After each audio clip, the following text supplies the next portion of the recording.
CSS எழுதுறதுக்காக ஒரு ஹெச்டிஎம்எல்லை select பண்ணுறதுக்கு நிறைய ஆப்ஷன் வந்து இருக்குது. பட் பேசிக்காக ஒரு 4 செலக்டர்ஸ் வந்து இருக்குது. அதை வந்து நம்ம ஃபஸ்ட்டு பார்க்கலாம். ஸோ 4 பேசிக் செலக்டர்ஸ் அப்படிங்கும்போது அது என்னென்ன அப்படின்னு வந்து பார்த்தோன்னா universal selector, element selector, class selector and ID selector. And நம்ம லாஸ்ட் டாபிக் பார்க்கும்போதே வந்து சொல்லியிருந்தேன், எக்ஸ்டர்னல் சிஎஸ்எஸ்ஸாக வந்து சிஎஸ்எஸ் எழுதுறதுக்கான ரெக்கமெண்டட் பேட்டர்ன் அப்படின்னு. ஸோ அதனால் இந்த இன்டர்னல் சிஎஸ்எஸ்ஸையும் இன்லைன் சிஎஸ்எஸ்ஸையும் வந்து நான் ரிமூவ் வந்து பண்ணிக்கிறேன். அண்ட் அதே மாதிரி நம்ம ஆல்ரெடி இங்கே எழுதியிருக்க எக்ஸ்டர்னல் சிஎஸ்எஸ் ஃபைலில் இருக்கிற கண்டென்ட்டையும் நான் ரிமூவ் வந்து பண்ணிக்கிறேன். இப்போ ஹெச்டிஎம்எல் வந்து பார்த்தோம் அப்படின்னா எந்த ஸ்டைலும் அப்ளை ஆகாமல் ரா கண்டென்ட் மட்டும் இருக்கும். ஸோ இப்போ நம்ம பேசிக் செலக்டரை வந்து ஒவ்வொன்றா வந்து பார்க்கலாம். ஃபஸ்ட்டு இருக்கிற செலக்டர் வந்து யூனிவர்சல் செலக்டர். இதை செலக்டரை யூஸ் பண்ணுறோம் அப்படிங்கும்போது கர்லி பிரேசிஸ்க்கு முன்னாடி ஹேஷ்ட்ரிக்ஸ் வந்து கொடுத்துருப்போம். அதாவது ஒரு ஸ்டார் வந்து கொடுத்துருப்போம். உங்கள் கீபோர்டில் பார்த்தீங்க அப்படின்னா நம்பர் 8க்கான பட்டனில் வந்து ஸ்டார் வந்து இருக்கும். ஸோ அதான் ஆஸ்டரிக்ஸ் அப்படின்னு வந்து சொல்லுவோம். ஸோ அதுதான் யூனிவர்சல் செலக்டர். ஸோ அதுக்கப்புறம் ஸ்பேஸ் கொடுத்துட்டு கர்லி பிரேசிஸ் வந்து நம்ம எடுத்துக்கலாம். யூனிவர்சல் செலக்டர் அப்படின்னு இந்த ஆஸ்டரிக்ஸை ஏன் சொல்கிறோம் அப்படின்னா, இதை செலக்டராக யூஸ் பண்ணி நம்ம என்ன சிஎஸ்எஸ் ப்ராப்பர்ட்டி வேல்யூ கொடுத்தாலும் அதை அந்த ஹெச்டிஎம்எல் ஃபைலில் இருக்கிற எல்லா எலமெண்ட்டுக்குமே வந்து அப்ளை ஆகும். இப்போ நான் கலரை வந்து சேஞ்ச் பண்ணுறேன். கலர் ஆரஞ்சு அப்படின்னு வந்து நான் கொடுக்குறேன். இப்போ ப்ரௌசர் வந்துட்டு அவுட்புட் பார்க்கலாம். இருக்கிற எல்லா எலமெண்ட்டோட கலருமே வந்து ஆரஞ்சு கலராக வந்து மாறி இருக்குது. அண்ட் இந்த எலமெண்ட்டை வந்து நம்ம எடுத்து பார்த்தோன்னா ஒவ்வொன்றும் வேறு வேறு எலமெண்ட், H1, H2, P அப்படின்னு எல்லாமே வேறு வேறு எலமெண்ட்ஸ் தான். பட் யூனிவர்சல் செலக்டருக்குள்ளே நம்ம எழுதின ஸ்டைல் எல்லா எலமெண்ட்டுக்கும் அப்ளை ஆகிருக்கு. அண்ட் ஒரு ஸ்டைல் வந்து அந்த ஃபைலில் இருக்கிற எல்லா எலமெண்ட்டுக்கும் அப்ளை ஆகணும் அப்படிங்கும்போது அதை யூனிவர்சல் செலக்டருக்குள்ளே வந்து நம்ம எழுதுவோம். செகண்ட் டைப் ஆஃப் செலக்டர் வந்து எலமெண்ட் செலக்டர். ஸோ இதை தான் வந்து நம்ம ப்ரீவியஸ் டாப்பிக்லையும் பார்த்துருந்தோம். ஒரு எலமெண்ட்டுக்கு ஸ்டைல் அப்ளை பண்ணணும் அப்படின்னா அந்த எலமெண்ட்டோட நேமையே வந்து நம்ம செலக்டராக யூஸ் பண்ணலாம். இப்போ இந்த இடத்துல H1 அப்படிங்கிற எலமெண்ட் நேமை வந்து நான் எடுத்துக்கிறேன். அதுக்கப்புறம் கர்லி பிரேசிஸ் வந்து எடுத்துகிட்டு நான் ஸ்டைல் வந்து இங்கே பண்ணுறேன். ஸோ இந்த இடத்துல ஃபாண்ட் ஸ்டைலை வந்து நான் இட்டாலிக்காக வந்து சேஞ்ச் பண்ணிக்கிறேன். இப்போ அவுட்புட் பார்க்கலாம். ஸோ H1 எலமெண்ட்டோட ஃபாண்ட் ஸ்டைலை இட்டாலிக்காக வந்து சேஞ்ச் பண்ணியிருக்கு. பட் இந்த மாதிரி எலமெண்ட் செலக்டர் வந்து யூஸ் பண்ணும்போது என்ன ஒரு ப்ராப்ளம் வந்து வரும்னா, அது பர்டிகுலராக ஒரு இன்ஸ்டன்ஸ் ஆஃப் எலமெண்ட்டுக்கு மட்டும் அது அப்ளை பண்ணாது. நம்ம செலக்டராக யூஸ் பண்ணியிருக்கிற எலமெண்ட் வந்து எவ்வளோ டைம் நம்ம ஸ்க்ரீனில் யூஸ் பண்ணியிருக்கோமோ அந்த எல்லா இன்ஸ்டன்ஸுக்குமே வந்து அப்ளை பண்ணியிருக்கோம். ஸோ இதை வந்து நான் இன்னொரு டூப்ளிகேட் வந்து எடுத்துக்கிறேன். இங்கே சிஎஸ்எஸ் கோர்ஸ் ஃபார் பிகினர்ஸ் அப்படின்னு வந்து டைப் பண்ணுறேன். இப்போ 2 டைம் H1 எலமெண்ட் வந்து இருக்குது. ஸோ எலமெண்ட் நேமை யூஸ் பண்ணி நம்ம சிஎஸ்எஸ் வந்து எழுதியிருக்கிறதுனால அந்த 2 இன்ஸ்டன்ஸுக்குமே வந்து அந்த ஸ்டைலை அப்ளை வந்து பண்ணியிருக்கோம். நமக்கு ஒரு எலமெண்ட் வந்து எத்தனை டைம் இருந்தாலும் அந்த எல்லா இன்ஸ்டன்ஸுக்குமே வந்து அந்த ஸ்டைல் அப்ளை ஆகணும்னா அந்த எலமெண்ட் செலக்டரை வந்து யூஸ் பண்ணலாம். சப்போஸ் அந்த எலமெண்ட் எத்தனை டைம் வேணாலும் இருக்கலாம், பர்டிகுலராக அந்த ஒரு இன்ஸ்டன்ஸுக்கு மட்டும்தான் அந்த ஸ்டைல் அப்ளை ஆகணும். அது மற்ற இடங்களில் வந்து சேம் எலமெண்ட் வரும்போது அந்த ஸ்டைல் வந்து அப்ளை ஆகக்கூடாது அப்படின்னா அதுக்கு தான் இதுக்கப்புறம் இருக்கிற கிளாஸ் அண்ட் ஐடி அப்படிங்கிற செலக்டர்ஸை வந்து நம்ம யூஸ் பண்ணுவோம். இப்போ கோடு வந்துட்டு இந்த H2 எலமெண்ட்டை நான் இன்னொரு டைம் வந்து ஆட் பண்ணிக்கிறேன். அண்ட் இங்கே கண்டென்ட்டை வந்து CSS is used in front-end development of web application அப்படின்னு இந்த கண்டென்ட்டை வந்து நான் ஆட் பண்ணிக்கிறேன். இப்போ H2 எலமெண்ட்டும் 2 டைம் இருக்குது. ஆனால் இப்போ எனக்கு தேவைப்படுற ஒரு ஸ்டைலை பர்டிகுலராக ஒரு இன்ஸ்டன்ஸுக்கு மட்டும் நான் அப்ளை பண்ணணும் அப்படிங்கும்போது கிளாஸ் ஆர் ஐடி வந்து யூஸ் பண்ணலாம். ஃபஸ்ட்டு நான் கிளாஸ் வந்து யூஸ் பண்ணுறேன். இப்போ கிளாஸ் யூஸ் பண்ண போகிறோம் அப்படின்னா எந்த எலமெண்ட்டுக்கு அந்த கிளாஸ் வந்து அப்ளை பண்ணணும் அப்படின்னு நினைக்கிறோமோ அந்த எலமெண்ட்டோட ஓப்பனிங் டேக்கில் கிளாஸ் அப்படிங்கிற ஆட்ரிபியூட்டை வந்து எடுத்துருக்கணும். அண்ட் அந்த ஆட்ரிபியூட்குள்ளே ஏதாவது ஒரு நேம் வந்து நம்ம செட் பண்ணணும். ஸோ இங்கே நான் டைட்டில் 2 அப்படின்னு வந்து கிளாஸ் நேம் வந்து செட் பண்ணிக்கிறேன். ஸோ ஒரு எலமெண்ட்டுக்கு கிளாஸ் நேம் செட் பண்ணிட்டோம். இந்த கிளாஸ் நேமை வச்சு நம்ம ஸ்டைல் வந்து எழுதணும்னா நம்ம CSS ஃபைல் எடுத்துகிட்டு அந்த கிளாஸ் நேமை நம்ம அப்படியே டைப் பண்ணியிருக்கணும். பட் அந்த கிளாஸ் நேமுக்கு முன்னாடி நம்ம டாட் வந்து வச்சுருக்கணும். ஸோ டாட் வச்சா தான் நம்ம எழுதுகிற CSS ப்ராப்பர்ட்டி அண்ட் வேல்யூ அந்த எலமெண்ட்டுக்கு போய் அப்ளை ஆகும். ஸோ இப்போ CSS நேமுக்கு அப்புறம் கர்லி பிரேசஸ் பேர் வந்து ஓப்பன் பண்ணிக்கிறேன். அண்ட் இங்கே நம்ம பார்டர் ஸ்டைல் வந்து ஆட் பண்ணலாம். பார்டர் 2 பிக்சல் சாலிட் பிளாக் அப்படின்னு வந்து ஆட் பண்ணிக்கிறேன். இப்போ அவுட்புட் வந்து செக் பண்ணுவோம். ஸோ H1 எலமெண்ட் 2 டைம் இருந்துச்சு. பட் நம்ம CSSஐ வந்து கிளாஸ் யூஸ் பண்ணி ஒரு பர்டிகுலர் எலமெண்ட்டுக்கு எழுதியிருக்கோம் அப்படிங்கிறதுனால அந்த இன்ஸ்டன்ஸ் ஆஃப் H2க்கு மட்டும் அந்த ஸ்டைலை அப்ளை பண்ணியிருக்கு. இன்னொரு H2 எலமெண்ட்டுக்கு அந்த ஸ்டைல் வந்து அப்ளை ஆகலை. அண்டு நம்ம கிளாஸஸ் வந்து எழுதும்போது எலமெண்ட் வந்து என்னவா க்ரியேட் பண்ணியிருக்கோம் அப்படிங்கிறது வந்து பெரிய இஷ்யூ வந்து கிடையாது. எந்த எலமெண்ட் வேணாலும் யூஸ் பண்ணியிருக்கலாம். ஸோ H1ஓ H2ஓ H3ஓ பேராகிராஃபோ ஸ்பேனோ இல்லை டிவிஷனோ எந்த எலமெண்ட்டாக வேணாலும் இருக்கலாம். நம்ம வந்து இந்த கிளாஸ் அந்த எலமெண்ட்டுக்கு அப்ளை ஆகிருந்தால் அங்கே இந்த ஸ்டைல் வந்து அப்ளை ஆகணும் அப்படின்னு வந்து எழுதுகிறோம். ஸோ எலமெண்ட்டோட நேம் வந்து அங்கே முக்கியம் கிடையாது. அண்டு நம்ம CSSல எழுதுகிற கிளாஸஸ் வந்து 100% ரீயூசபிள் கிளாஸஸ்.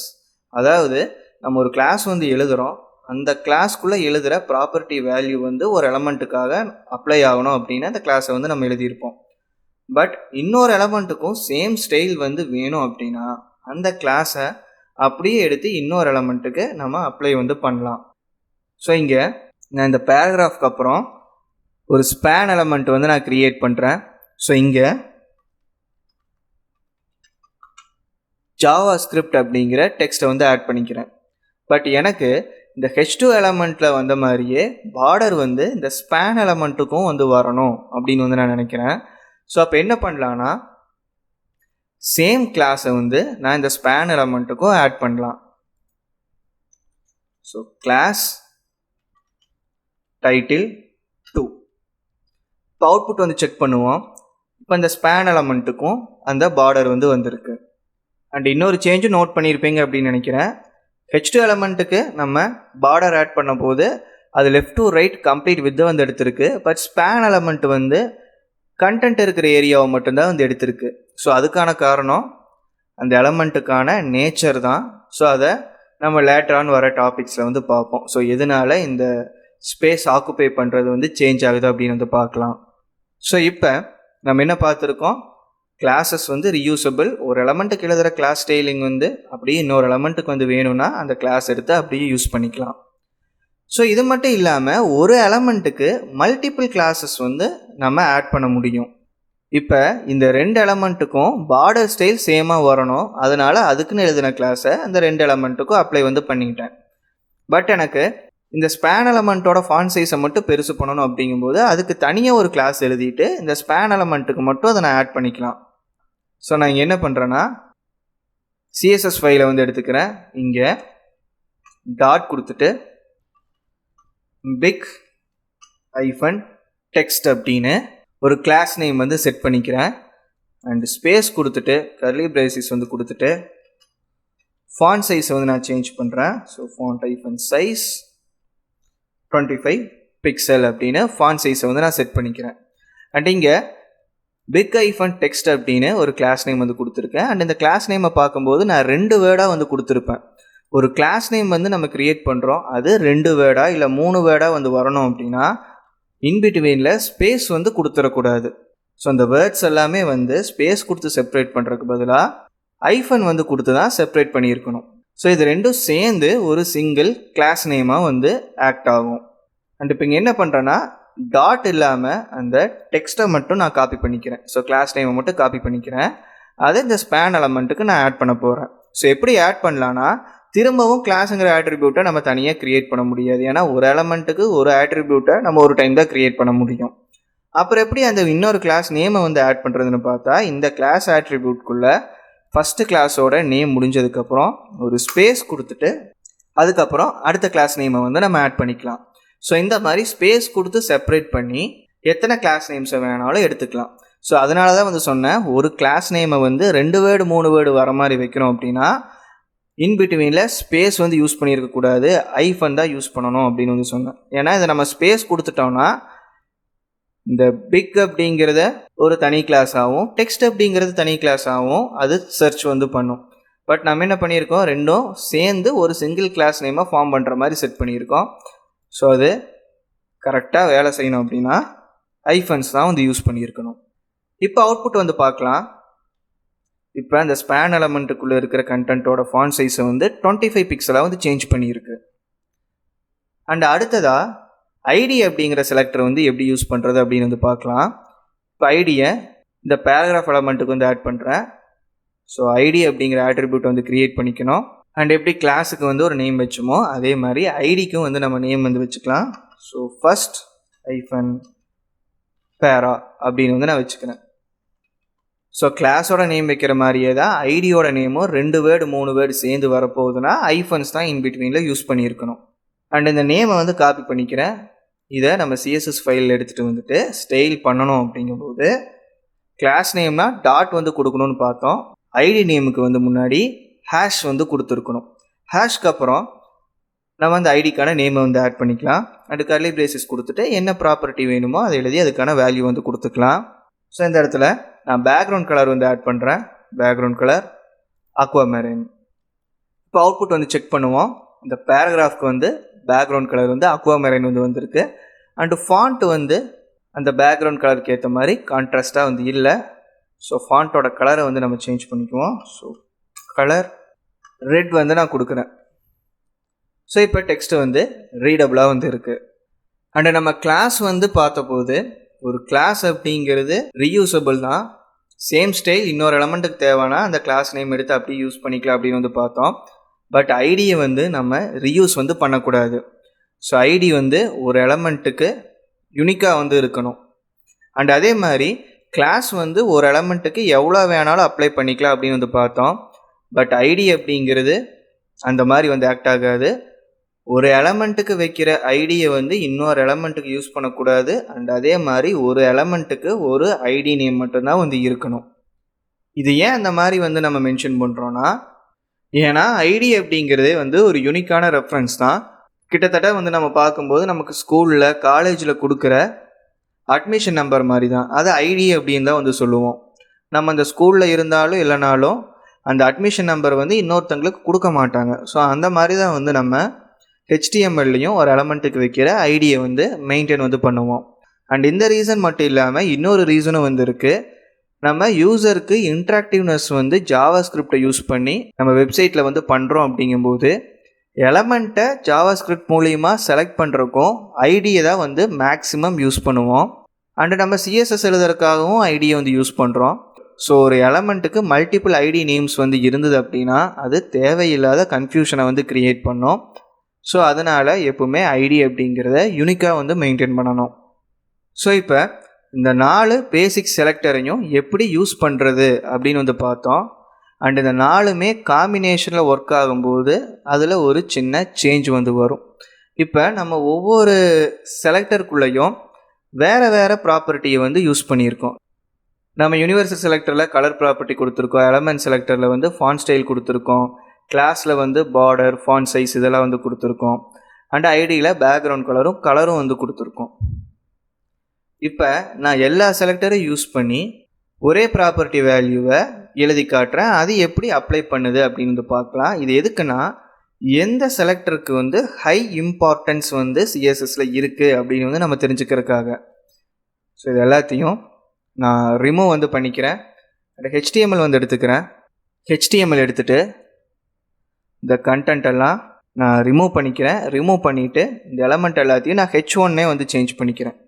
இப்போ 4 H1 எலமெண்ட் வந்து இருக்குது. இப்போ என்ன பண்ணுறேன்னா யூனிவர்சல் செலக்டருக்குள்ளே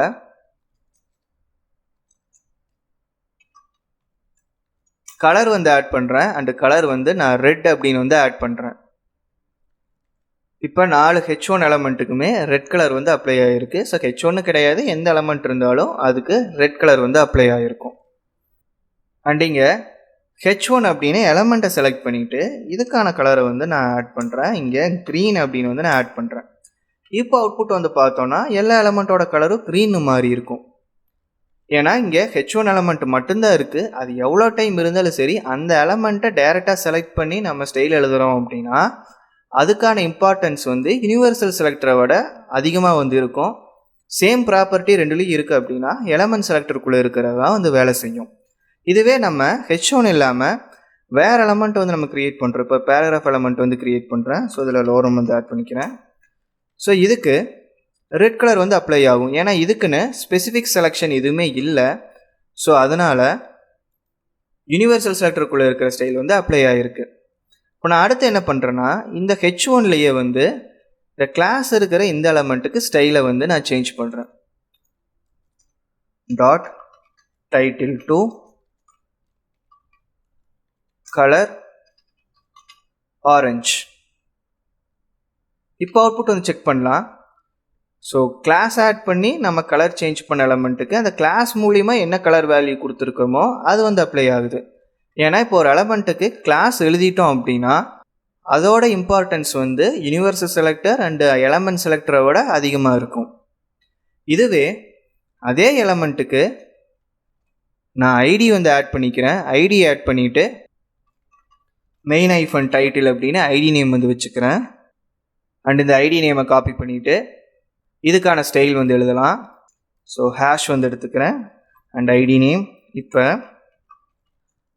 கலரை வந்து ப்ளூ அப்படின்னு வந்து நான் செட் பண்ணுறேன். இப்போ அவுட்புட் வந்து பார்க்கலாம். சேம் எலமெண்ட்டுக்கு ப்ளூ கலர் வந்து அப்ளை ஆகிருக்கு. அண்ட் ஏன் ப்ளூ கலர் வந்து அப்ளை ஆகிருக்குன்னா ஒரு ப்ராப்பர்ட்டிக்கான வேல்யூ அந்த பர்டிகுலர் எலமெண்ட்டுக்கு வந்து ஐடியிலிருந்து சப்ளை ஆகுது அப்படிங்கும்போது அந்த ஐடிக்கு தான் வந்து அதிக இம்பார்ட்டன்ஸ் வந்து எடுத்துக்கும். Classes, element selector and universal செலக்டரை விட அந்த இம்பார்ட்டன்ஸ் வந்து அதிகமாக இருக்கும். ஸோ இருக்கிறதுலையே ஐடிக்கு அதிக இம்பார்ட்டன்ஸ், அதுக்கப்புறம் கிளாஸ், அதுக்கப்புறம் எலமெண்ட், அதுக்கப்புறம் யூனிவர்சல் செலக்டர். அண்ட் இன்னொரு டவுட்டு கூட உங்களுக்கு வரலாம். ஐடியை வந்து நான் கிளாஸ்க்கு அப்புறம் ஆட் பண்ணதுனால அது ரீசெண்டாக இருக்கிறதுனால அதோட ஸ்டைல் வந்து அப்ளை ஆகிருக்கும் அப்படின்னு கூட நீங்கள் நினைக்கலாம். பட் கிளாஸுக்கு முன்னாடி நம்ம ஐடியை ஆட் பண்ணோம் அப்படின்னாலும் ஐடிக்கான ப்ரிஃபரன்ஸ் தான் வந்து அதிகமாக இருக்கும். ஸோ இப்போ கிளாஸுக்கு முன்னாடி ஐடி ஆட் பண்ணியிருக்கேன். இப்போ அவுட்புட்டை வந்து செக் பண்ணலாம். ஸோ ஸ்டில் அந்த எலமெண்ட்டோட டெக்ஸ்ட் கலர் வந்து ப்ளூவாக தான் வந்து இருக்குது. ஸோ இப்போ பேசிக் செலக்டர்ஸ் வந்து என்ன இருக்குது அப்படின்னு வந்து பார்த்துருக்கோம். அண்ட் இந்த செலக்டர்ஸ் எல்லாம் எடுத்து ரன் பண்ணி பாருங்கள். அண்ட் ஒவ்வொரு செலக்டருக்குள்ளேயும் என்னென்ன ப்ராப்பர்ட்டி வேல்யூஸ் எல்லாம் வரும் அப்படிங்கிறது வந்து நம்ம அடுத்தடுத்த டாப்பிக்கில் வந்து பார்க்கலாம். ஸோ இந்த வீடியோ அவ்வளோதான். இந்த வீடியோ உங்களுக்கு யூஸ்ஃபுல்லாக இருந்தால் லைக் பண்ணுங்கள். அண்ட் சிஎஸ்எஸ்ஸை கம்ப்ளீட்டாக கற்றுக்கணும் அப்படின்னு நினச்சிங்கன்னா மறக்காமல் நம்ம சேனலுக்கு சப்ஸ்கிரைப் பண்ணிவிட்டு சிஎஸ்எஸ் பிளேலிஸ்ட்டை கம்ப்ளீட்டாக பாருங்கள். தேங்க்ஸ் ஃபார் வாட்சிங்.